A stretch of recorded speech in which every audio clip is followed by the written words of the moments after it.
Bismillahirrahmanirrahim. Assalamualaikum warahmatullahi wabarakatuh. Salam sejahtera.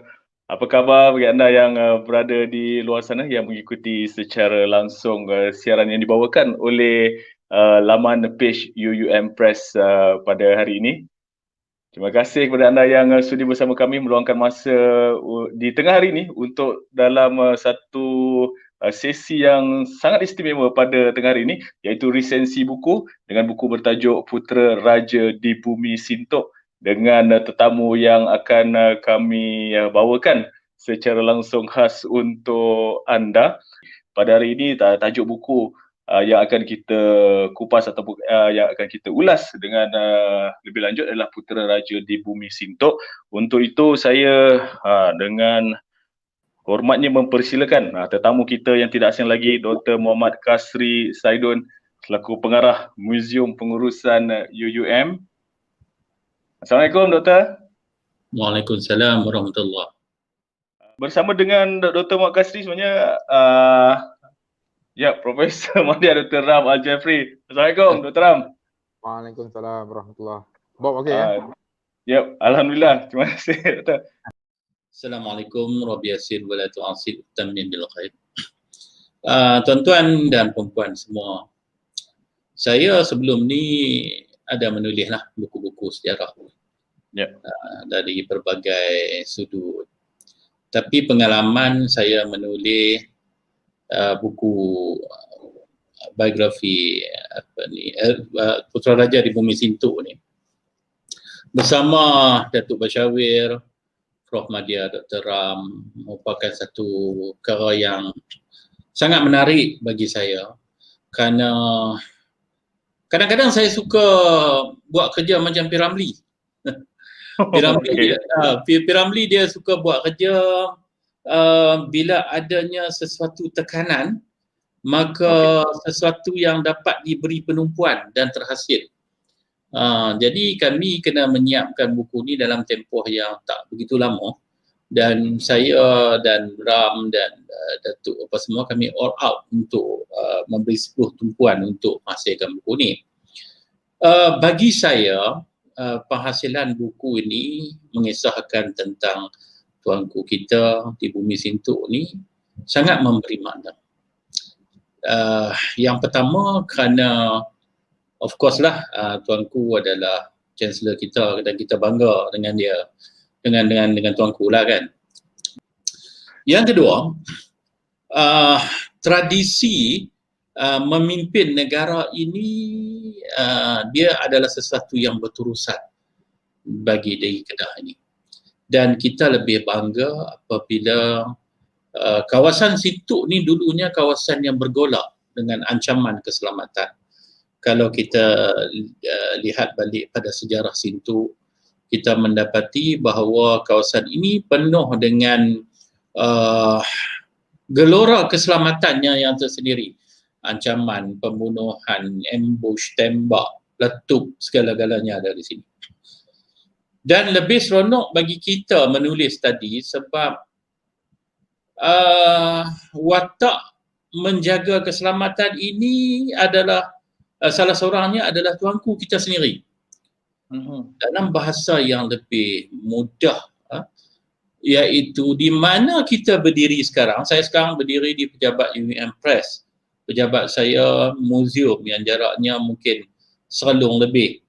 Tapi kita jangan bayangkan sekarang, tapi kita kena bayangkan 60 tahun, 70 tahun dahulu, ini adalah kawasan yang keselamatannya begitu terancam. Adakah kawasan ini berlaku pembunuhan? Adakah kawasan ini berlaku letupan dan serangan? Dan tiba-tiba pada masa itu seorang raja hari ini dah pun menyumbang bakti di tempat yang saya duduk selesa ni.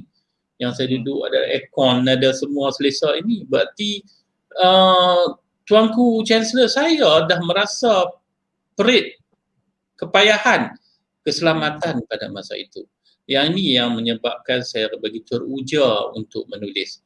Bukan kerana tuanku kita seorang sultan maka kita teruja untuk menulis begitu, tidak.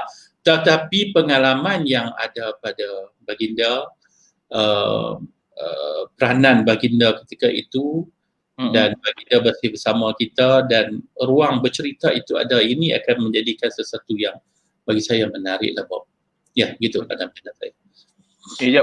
Dan untuk Dr. Ram yang bersama dengan kita tadi, mungkin Dr. Ram boleh bagi sikit intro mengenai buku ni ataupun seperti yang Dr. Kasri telah pun cerita tadi, dia lebih kepada melambangkan seorang raja, seorang sultan yang telah pun berada di situ mempertahankan kedaulatan negara pada ketika itu. Dan mungkin Dr. Ram mungkin ada mempunyai pandangan ataupun dari sudut yang lain pula. Jalanan seorang pahlawan yang kita kata, yang sama juga seperti rakyat biasa yang lain, walaupun tuanku merupakan seorang putera raja.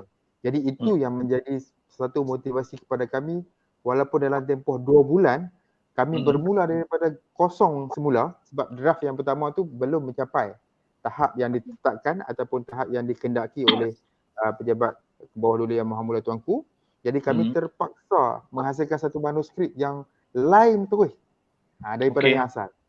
Jadi namun yang motivasi kami untuk menghasilkan ni adalah tuanku sendiri dan juga pengalaman pahit, manis, gelora dan juga rakyat-rakyat yang terlibat secara langsung dalam era komunis, insurgensi dan juga dalam era darurat. Jadi kalau dibaca, tapi kalau saya nak cerita semua tak boleh lah sebab nanti box pun tak beli. Betul tak? Jadi saya cerita sedikit saja.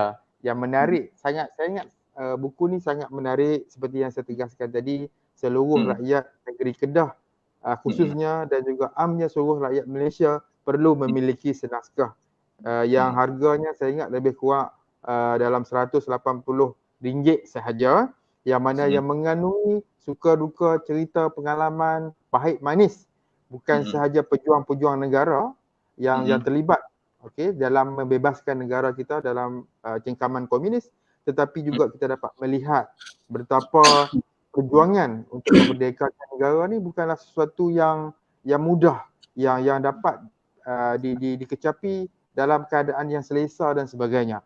Ia memerlukan satu pengorbanan, dan yang menariknya pengorbanan ini dilakukan oleh seorang putera raja di bumi Sintok ini. Itu saja pengalaman saya, Bob.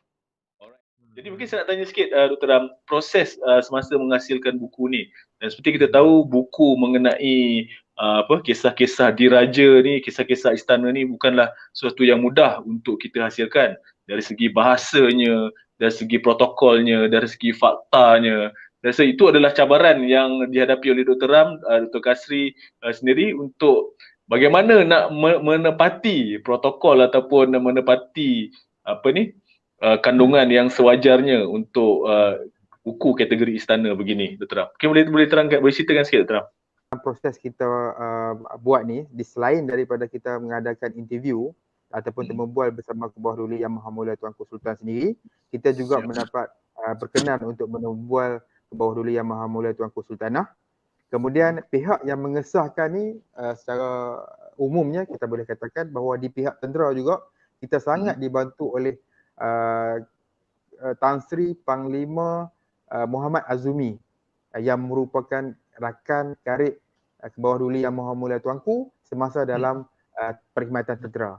Pada masa yang sama, di pihak tuanku, pejabat Kebawah Duli Yang Maha Mulia Tuanku sendiri yang mengesahkan ataupun yang membaca dan juga memberi kredit lah kepada buku ni, dan dengan orang kata verification daripada 2 orang ataupun 2 pejabat ni, maka terhasillah buku ni.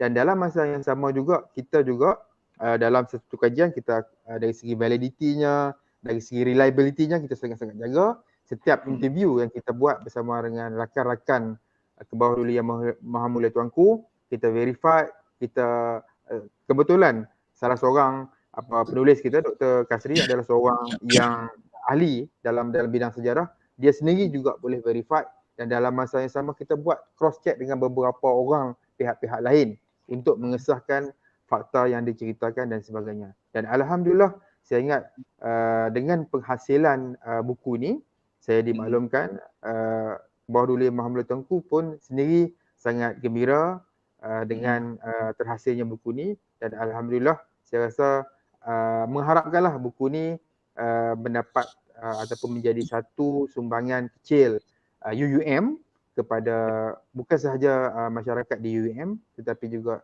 di Kedah dan juga di Malaysia seperti yang saya sebut tadi. InsyaAllah Bob, tak rugi dari segi fakta, dari segi sebab kalau buku-buku yang diterbitkan oleh penerbit, terutamanya penerbit UUM, memang dari segi keaslian fakta, dari segi ada penilaiannya dan sebagainya tu, memang kita tak akan memandang rendah ataupun memandang remeh. Sebab kita adalah penerbit buku ilmiah, jadi fakta-fakta kita mestilah berdasarkan fakta, berdasarkan penyelidikan, berdasarkan kajian yang menghasilkan ataupun yang akan memberi satu penemuan ataupun ilmu baru yang boleh dimanfaatkan oleh masyarakat, insya-Allah. Itu saja, Bob. Saya rasa itu saja daripada saya. Terima kasih sekali kepada dua panel yang bersama dengan kita dan juga seluruh warga UUM yang mengikuti siaran ini secara langsung. Untuk itu sekian saja. Wabillahi taufiq wal hidayah. Wassalamualaikum warahmatullahi wabarakatuh. Terima kasih. Waalaikumsalam warahmatullahi wabarakatuh.